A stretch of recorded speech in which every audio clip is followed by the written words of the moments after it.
Dakilang Diyos na makapangyarihan sa lahat, sa araw na ito'y dalangin namin ang inyong presensya na siyang magpatnubay sa pag-uumpisa ng aming pananambahan sa inyo sa umagang ito. Pagpalain niyo po ang mga nanonood at nakikinig ng aming online worship. Pagpalain niyo din po higit lalo ang kabuuan ng aming pananambahan sa inyo sa umagang ito. Patawarin niyo po kami sa aming mga kasalanan sa pangalan ni Jesus. Amen.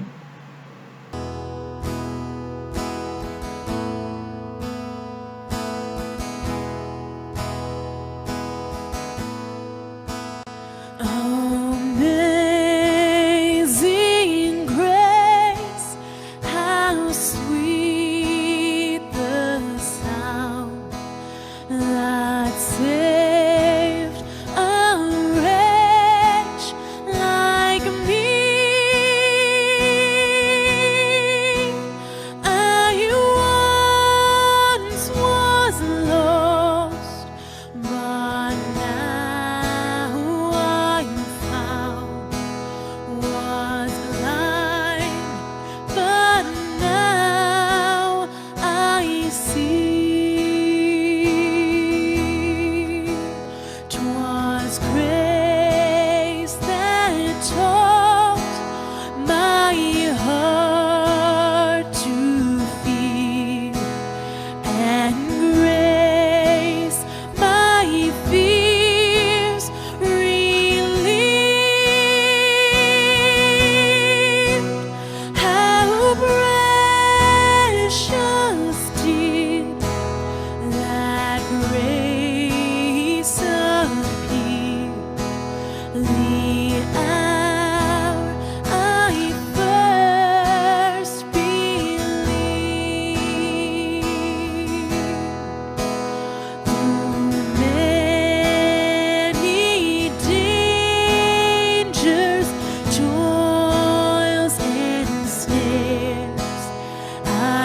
Dakilang Diyos na makapangyarihan sa lahat, sa pangalan ng aming Panginoong Hesukristo, kami po ay lumalapit sa inyong paanan upang itaas sa inyo ang aming mga kahilingan sapagkat kami ay naniniwala na kung ano man ang mga kahilingang aming itataas sa inyo na ayon sa inyong kalooban ay ito ipagkakaloob niyo po sa bawat isa sa amin. Sa mga sandaling ito, una-una po namin na itinataas sa inyo ay ang mga mag-aaral na kung saan ramdam nila Panginoong Diyos, ang karamihan sa kanila nakakaramdam ng mahirap na sitwasyon, lalong-lalo na sa kanilang adjustment. Iyon din ang kanilang mga magulang. Tulungan niyo po sila sa pamamagitan ng paggabay ng iba na espiritu na siyang mamunan sa kanila sa kanilang pag-aaral. Dalangin din po namin maging ang mga guro na patuloy niyo din po gabayan, lalo na Lord sa araw-araw sa kanilang pag-adjust din po for this school year. Idalangin namin yung patuloy na passion and commitment ipagkaloob sa kanilang Diyos. Idalangin din po namin sa mga sandaling ito maging ang aming bansa na nakakaranas ng krisis o dala ng pandemya, pabagsak na ekonomiya, at iba pa. Dalangin namin ang inyong pagpapatubay, ang inyong pagpapala, Panginoong Diyos, sa aming bansa. Sa mga sandaling ito, intaas din po namin sa inyo, maging ang mga leaders ng aming bansa, patuloy itong gabayan, pagpapakuan ng maayos at ng gusto at ng naaayon higit sa lahat sa inyo, O God, ang aming bansa. Dalangin din po namin sa mga sandaling ito ang aming confidential. Patuloy niyo pong i-bless, O God, ang lahat ng mga programa, ang lahat ng mga manggagawa na patuloy na nagpapagal para sa pagpapalaganap ng inyong magandang balita. Dalangin ko din po, O Diyos, maging ang MPC Group, patuloy niyo po magpalain ang Shulog Nuevo Multiplication Presbyterian Church, ang Naik Multiplication Presbyterian Church, ang Dipolog Multiplication Presbyterian Church, gayon din, O Diyos, ang Poncho Multiplication Presbyterian Church. Huwag po Panginoong Diyos ang magpala sa lahat ng mga church members, mula sa mga maliliit na mga bata, sa mga youth, sa mga kananayan, sa mga makatatayan, and whatever the needs of our church, ikaw po ang siyang magpupuno sapagkat ikaw ang Diyos na kung saan source ng lahat ng pagpapala. Dalangin ko din, O Diyos, maging ang aming missionary Joseph Kim, Pastora Paula Kim, patuloy niyo po silang pagpalain. Patuloy niyo pong ingatan bawat isa sa kanila, ang kanilang mga anak, gayon din po, Panginoong Diyos, ang kanilang mga apo, ang kanilang buong pamilya, O Diyos. At anuman po ang kanilang mga pangangailangan, ikaw po ang siyang mag-provide ng lahat. Mahabang buhay na puno-puno ng kalakasan ang aming dalangin para sa buong pamilya ng aming mahal na missionary, O Diyos. At anuman ang kanilang plano para sa ministry dito sa Pilipinas, gabayan niyo po upang patuloy na maging matagumpay. Dinadalangin din po namin, O Diyos, sa umagang ito, ang mga kapatiran na patuloy na nanonood sa aming online worship sa iba't ibang lugar. Patuloy na ikaw din po ang magpala sa bawat isa sa kanila.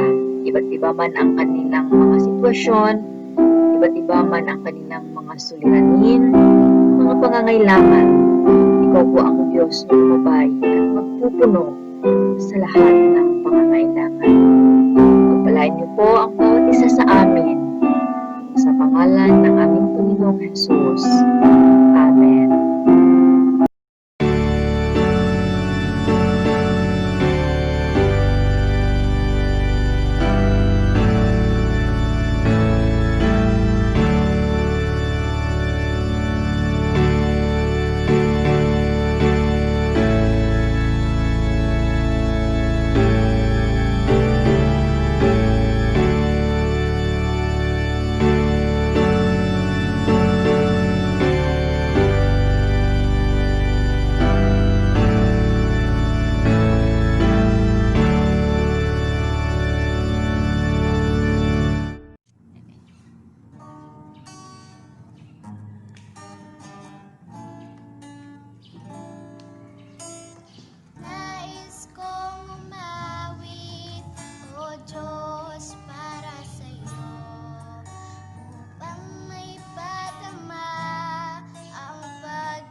sasambitin.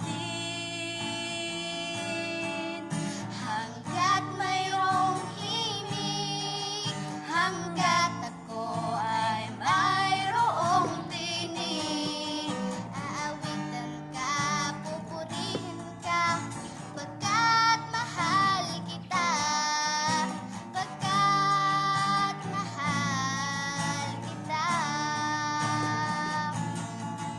Hanggat mayroong himig, hanggat ako ay mayroong tinig, aawitan ka, pupurihin ka, pagkat mahal kita, pagkat mahal kita, pagkat mahal kita, pagkat mahal kita. Isang magandang umaga po sa ating lahat. Ang teksto po nating pagbubulay-bulayan sa umagang ito ay matatagpuan sa aklat ng Joshua chapter 1 verses 6 to 9. At ito po ang ating masusumpungan. Magpakatatag ka at lakasan mo ang iyong loob, sapagkat ikaw ang mamumuno sa bayang ito sa pagsakop nila sa lupaing ibibigay ko sa kanila, ayon sa aking pangako sa inyong mga ninuno. Basta't magpakatatag ka at lakasan mo ang iyong loob, sundin mong mabuti ang buong kautusan ibinigay sa inyo ni Moses. Huwag kang susuway sa anumang nakasaad doon, at magtatagumpay ka saan ka man magpunta. Huwag mong kaligtaang basahin ang aklat ng kautusan. Pagbubulay-bulayan mo iyon araw at gabi upang matupad mo ang lahat ng nakasaad doon. Sa ganoon, magiging masagana at matagumpay ang iyong pamumuhay. Tandaan mo ang bilin ko. Magpakatatag ka at lakasan mo ang iyong loob. Huwag kang matakot o mawalan ng pag-asa, sapagkat akong si Yahweh na Diyos ay kasama mo saan ka man magpunta. Tayo po ay yumuko at tayo ay manalangin. Dakilang Diyos, makapangyarihan sa lahat, sa pangalan ng aming Panginoong Hesukristo, sa pagkakataong ito, sa aming pagbubulay-bulay ng inyong banal na salita, ipagkaloob sa amin ang espiritu ng kaalaman. Ikaw po ang magbibigay sa amin ng kaalaman upang hindi lamang namin pakinggan ang inyong mga salita, kundi isabuhay namin ito sa araw-araw. Gabayan niyo po kami ng inyong pasensya sa pangalan ni Jesus. Amen. Muli isang napakagandang umaga po sa ating lahat. Ang teksto po nating pagbubulay-bulayan sa umagang ito ay common, or ibig sabihin nito ay madalas na nating napapakinggan. So, para sa background ng ating mensahe, kung ating pong basahing maigi ang aklat ng Joshua, noong namatay na si Moses, ang Panginoon ang handa kay Joshua bilang kapalit ni Moses. So, upang magpatuloy ang paglilid or ang pangunguna sa mga Israelites people or sa mga Israelita. At kung atin pong subaybayan ang buhay ni Joshua na successor ni Moses, siya ay matapat. So, faithful sa paglilingkod sa Diyos. At maging kay Moses, siya ay faithful, naging matapat bilang sumusunod sa kanilang leader. So, Moses lead the people of Israel for 40 years. So, ibig sabihin, 40 taon na naging leader si Moses sa mga Israelita. So, imagine, kung sa atin ngayon, almost half of his life ay itinalagan niya sa paglilingkod sa Panginoon. So, sa atin bilang isang mananampalataya, ilang taon na tayo ngayon at ilang taon na din tayo na naglilingkod sa ating Diyos. Siguro ang iba sa atin ay nakapag 30 years na ba sa paglilingkod? Or 15 years ba? Or meron bang 20? Or meron bang 10? Or isang taon? Or whatsoever na naglilingkod sa Panginoon. So, ilang taon na ba talaga tayo na totoo na naglilingkod sa Panginoon? Maaaring mahaba ng panahon na tayo ay naglilingkod. Ngunit ang tanong, totoo ba na paglilingkod ang ating ginagawa sa ating Panginoon? So Moses served God and lead the Israelites people for 40 years. So 40 years din na nagtitiis dahil sa mga suliranin. 40 years din na nagtiis sa lahat ng mga nararanasan niya sa paglilingkod sa Panginoon. Imagine, sinisisi siya ng mga Israelites people, nagrereklamo sa kanya. Sabi pa, wala na kaming makain. Sabi nila, gugutumin lang pala kami. Walang tubig na mainom. Wala kaming ulam. Dinala mo kami dito upang mamatay, sabi ng mga Israelita. Sabi nila, buti pa sa Ehipto, kahit na sila ay alipin, sila ay hindi nagugutom, nakakakain sila. So, paninisi, pagrereklamo, lahat ng ito'y binato nila kay Moses until natapos ang kaniyang misyon. So, ngunit hindi nagtapos doon ang misyon ng Diyos. Noong namatay si Moses, God replaced Joshua, assistant ni Moses, na mag-lead sa mga Israelita patungo sa lupang pangako. At pinangungunahan ng Panginoon si Joshua na magtagumpay siya. So God promised him success. So ang ganda ng pangako ng Panginoon, success or katagumpayan. So at ito ang bahagi ng kasulatan or ng Biblia na nagbanggit kung paano natin maabot ang katagumpayan. Paano natin maabot ang katagumpayan. So may mga dapat nating malaman kung paano natin maabot itong tinatawag na katagumpayan. So ang tagumpay ay hindi ito tungkol sa kayamanan, karangyaan, fame or position, mga katanyagan, kundi katagumpayan sa pagsunod sa kalooban ng Panginoon sa bawat isa sa atin. Ito po yung linggo na kung saan pangalawang linggo ng Oktubre at alam natin na nalalapit na ang pagtatapos ng taon 2020. So, sino sa atin na bago matapos ang buong taon or bago matapos ang buong Oktubre, magtagumpay sa lahat ng mga ninanais natin sa ating buhay. Magtagumpay sa pag-aaral, makapasa. Magtagumpay sa trabaho, ang iba makapaghanap ng trabaho or ano paman. Kaya titingnan natin sa umagang ito ang mga dapat nating alalahanin upang makamtan natin ang pangakong tagumpay ng ating Panginoon. Kung titingnan po natin sa verses 1 and 2, nang namatay si Moses na lingkod ng Panginoon, sinabi ng Panginoon sa kaniyang kanang kamay na si Joshua na anak ni Nun, patay na si Moses na lingkod ko. Kaya ngayon, maghanda kayo, ikaw at ang lahat ng Israelita sa pagtawid sa ilog ng Jordan papunta sa lupaing ibibigay ko sa inyo. So, ibig sabihin, ang unang dapat nating alalahanin upang makamit natin ang katagumpayan ay ang pag-unawa sa layunin ng Panginoon sa ating buhay. So, understand the purpose of God in our life.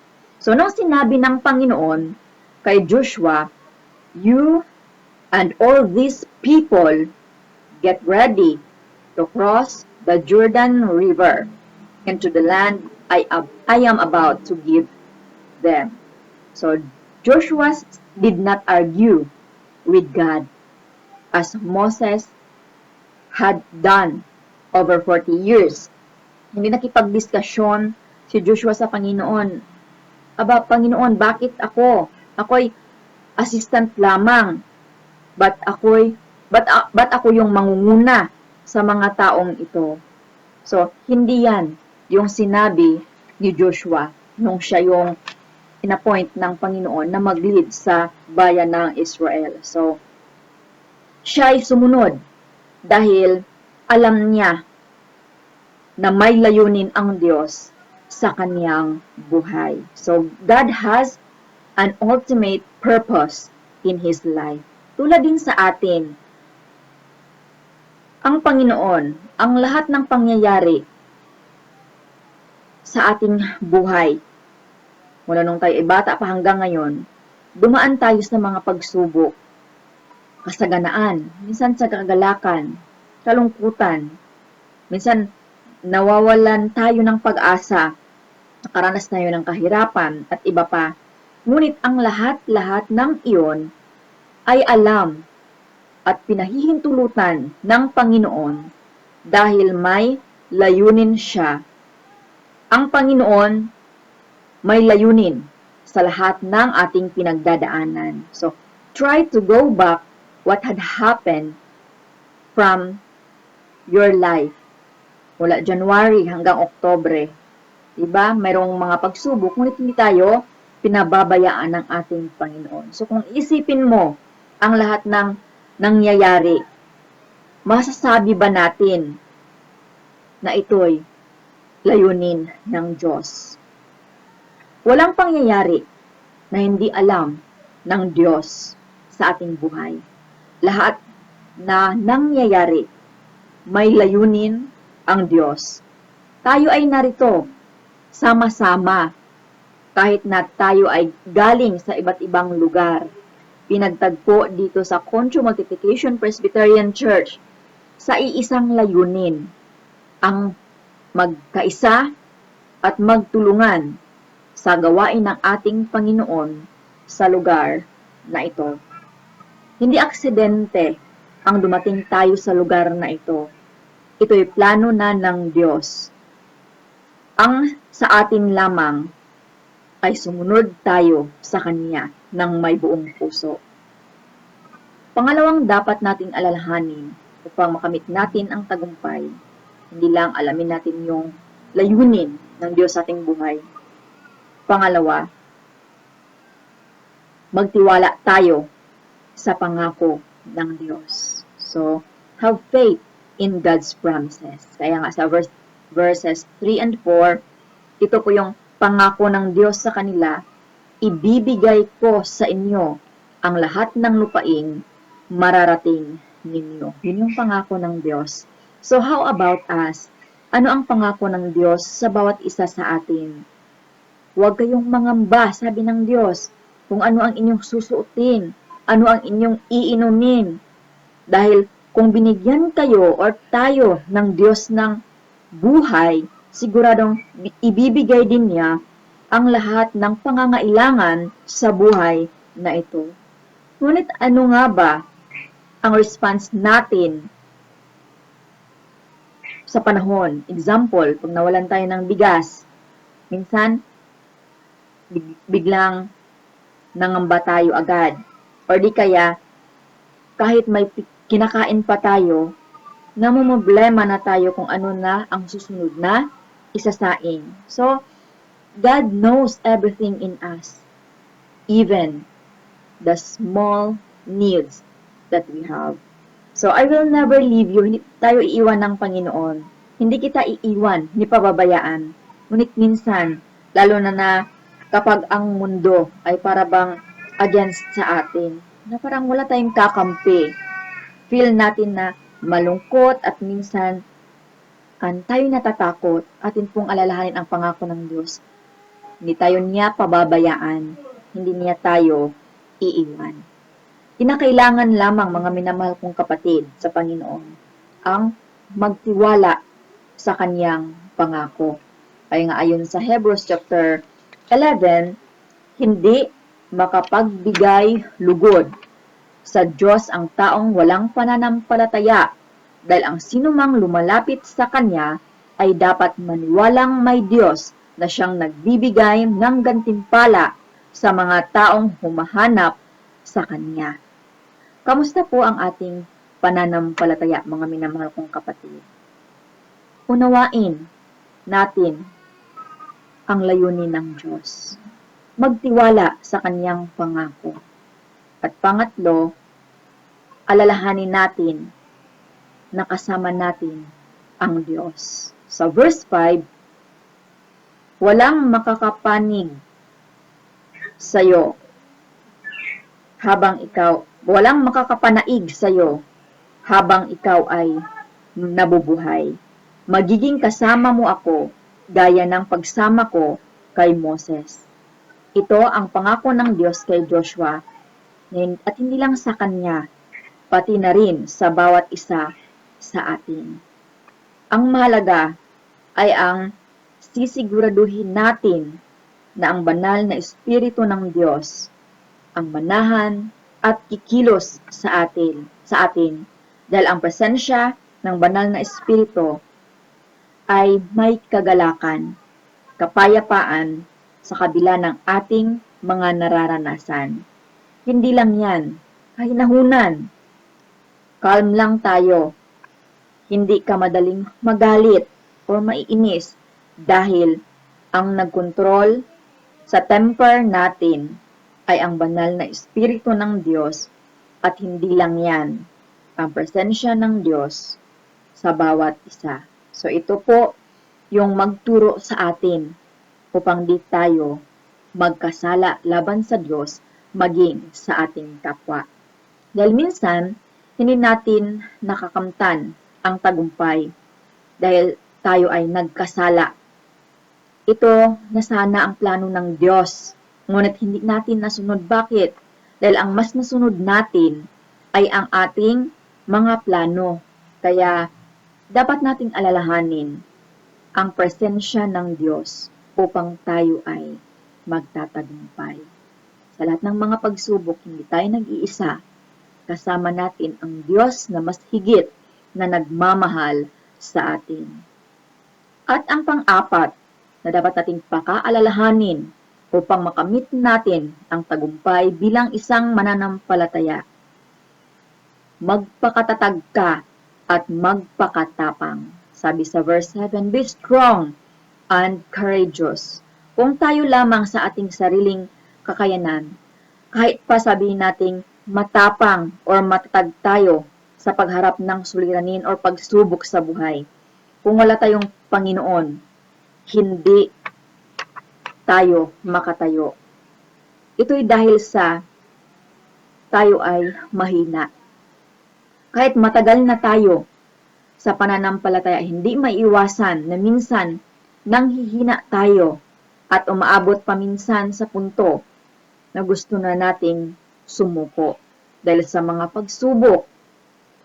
Kung ganito naman lang ang mangyayari, mas mabuti pa, hindi na ako magpatuloy. Yun yung madalas na naiisip ng karamihan. But remember, kung tayo ay hindi magpapatuloy, hindi natin makakamtan ang katagumpayan, ang pangako ng Diyos sa bawat isa sa atin. Kaya nga, minsan sa ating buhay, may mga discouragement, ngunit kinakailangan maging matatag tayo sa ating pananampalataya at pagsunod sa ating Panginoon. Dasim din sa bawat isa sa atin, as long as or hanggat hindi natin maunawaan minsan ang paglilingkod at pagsunod sa Diyos, na isang malaking pribilehiyo. Dapat maintindihan natin na isang pribilehiyo ang paglilingkod sa Diyos. At hanggat hindi natin ito naintindihan na ang paglilingkod ay isang pribilehiyo, hindi tayo maging matagumpay. Hindi tayo maging matatag at maging matapang bilang isang mananampalataya. Kaya ang kinakailangan sa puso't isip natin, ang paglilingkod sa Diyos ay isang pribilehiyo na ipinagkaloob sa atin ng ating Panginoon. Kaya sa verse 9, magpakatatag ka at magpakatapang, huwag kang matakot o kaya'y manghina, dahil ako ang Panginoon na iyong Diyos ang sa inyo saan ka man pumaroon. Amen. Totoo nga po na kahit saan ka pa pumaroon, ang Diyos ay kasama natin. At ang panghuling, dapat nating pakakaalalahanin upang makamit natin ang katagumpayan sa buhay na ito bilang isang mananampalataya. Pay attention in order to do exactly what God had commanded to you. So, ibig sabihin, makinig at sundin ang utos ng Panginoon. Remember, makinig at sundin ang utos ng Panginoon. Sa verse 7, do not turn from it to the right or to the left, that you may be successful wherever you go. Ibig sabihin, kung ano ang utos ng Panginoon, sundin natin. Hindi pwede yung left and right. Hindi natin alam kung ano ang dapat sundin. Dahil hindi na tayo ma-identify noon. So, kinakailangan may principle tayo sa buhay at sa ating paglilingkod at pananampalataya. Kinakailangan mananatili tayo kung saan tayo ngayon. Let us always walk with God. Dahil sabi pa nga sa ating closing hymn, di ba, madalas nating napapakinggan, trust and obey. For there's no other way to be happy with Jesus, but to trust and obey. So, walang ibang pamamaraan or paraan or daan para maging maligaya ang bawat isa sa atin, kundi ang pagtitiwala at pagsunod sa ating Diyos na may likha. To be happy, we must walk with the Lord. Hindi natin siya pangunahan. Hindi din tayo magpahuli. Hindi tayo liliko sa kanan o sa kaliwa. But in the narrow way that leads to life. Ibig sabihin, ngunit lalakad tayo sa daan na masikip dahil maraming bawal, ngunit ito naman ang tanging daan na magbibigay sa atin ng buhay na walang hanggan sa ating Panginoon.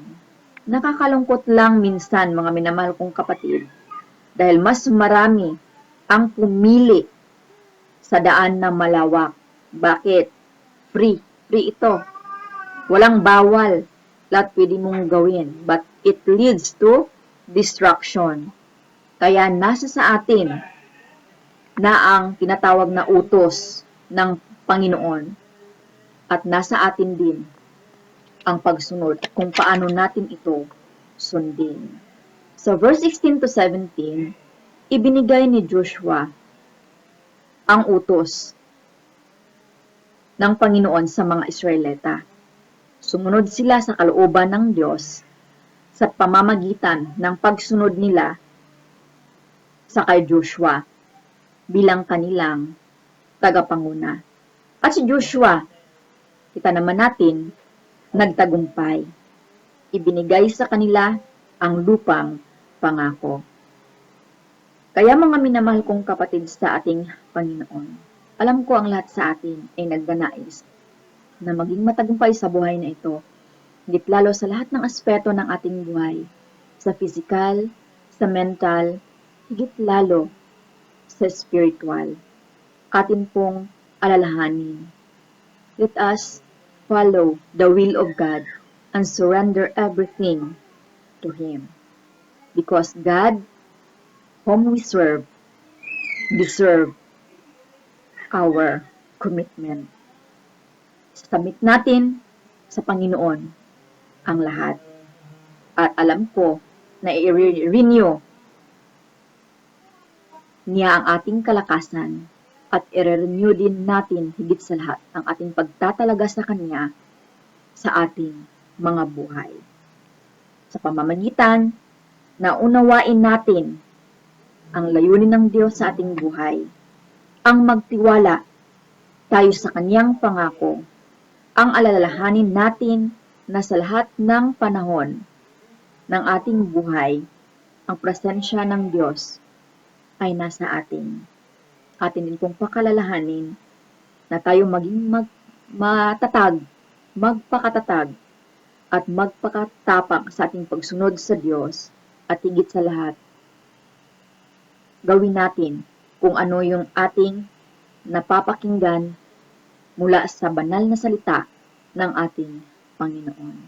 Kaya mga minamahal kong kapatid, ang mga bagay na ito na dapat nating pakaalalahanin, nawa ay ating sundin upang makamit natin ang tinatawag na tagumpay ng ating Panginoon sa ating mga buhay bilang isang mga mananampalataya.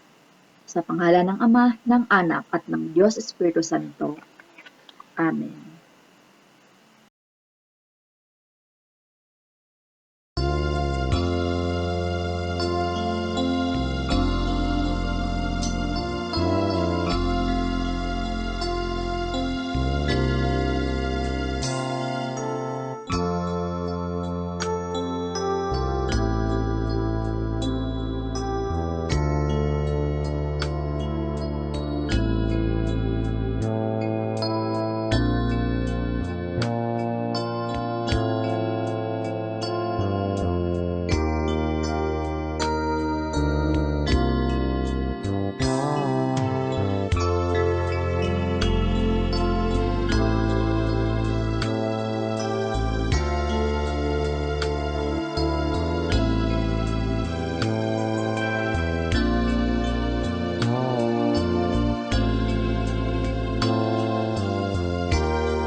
Sa mga oras na ito, O Diyos, kami po ay lubusang nagpapasalamat sa katagumpayan ng inyong gawain. Salamat sa inyong presensya na siyang kumilos sa bawat isa sa amin. Sa mga sandaling ito, amin pong dalangin na tulungan niyo po kaming maunawaan ng lubusan ang inyong layunin sa buhay namin. Tulungan niyo po kami na mas higit na magtiwala sa inyong pangako. Tulungan niyo din po kami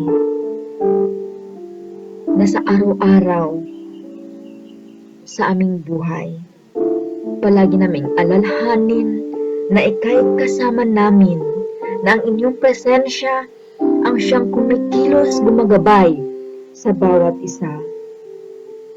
Tulungan niyo din po kami, O Diyos, na maging matatag at matapang sa pagsunod sa inyo bilang aming Diyos at tagapagligtas.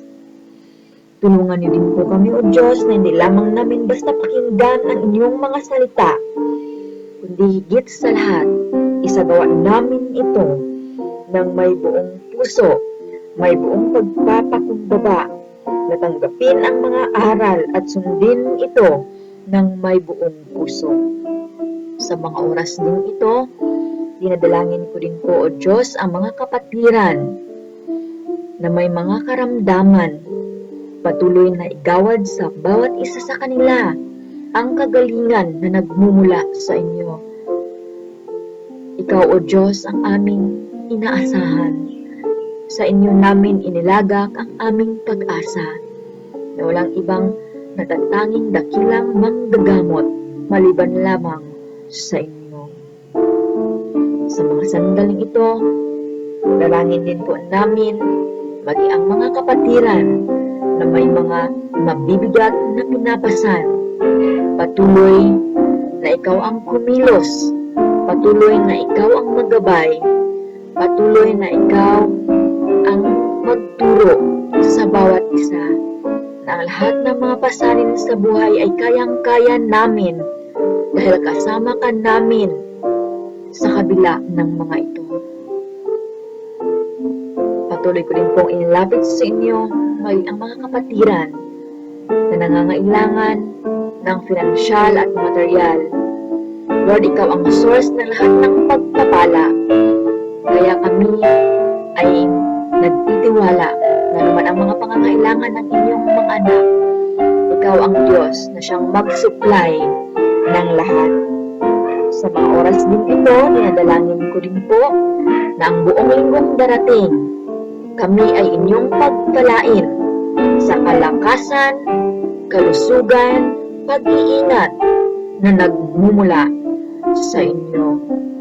Dalangin ko din sa mga sandaling ito, nabuksan niyo ang tulungawan ng langit. Patuloy na ibuhos ang inyong mayamang pagpapala sa bawat isa sa amin. At patuloy niyo rin po kaming bigkisin ng inyong pag-ibig upang ang pagkakaisa, pagmamahalan, pagtutulungan ay mananatili bilang tanda na kami ay inyong mga anak.